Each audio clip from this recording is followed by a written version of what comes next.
Welcome to the first episode of Samori Speaks. I recently heard a very good story that I'd like to share with you. It's about two warring tribes in the Andes Mountains.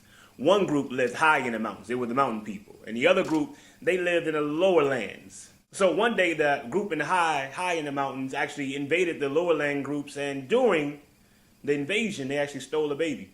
And they brought that infant back with them high into the mountains. Now, the lowlanders didn't know too much about the trails. The lowlanders didn't know too much about climbing at all. They didn't even know how to find the mountain people, but they still put together their best climbing group. And their mission was to find that baby.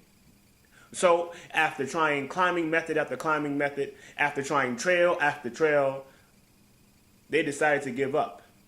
They decided that going to get that baby was a lost cause. They were hopeless. They were helpless. So they packed up. And they began their descent down the mountain, but they saw a peculiar sight. They saw the baby's mother walking towards them. And as the woman got closer, they noticed that strapped on that woman's back was the baby that they were sent to look for. So they asked themselves, they said, how could this woman do what we, the strongest men in our village, could not do? How could she find the mountain people when we could not? So they asked her, and she simply said, it wasn't your baby. She understood that the people that they sent out there to find her baby could not have that same connection, could not have that same kinship, could not have that same passion and drive to find her baby. So she went herself. She did it on her own.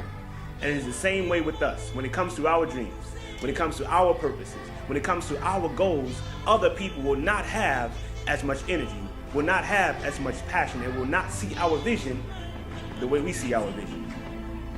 No one is going to care about your dreams as much as you care about your dreams, because it's not their baby. And remember, she who wants honey must brave the bees. I'll see you next time.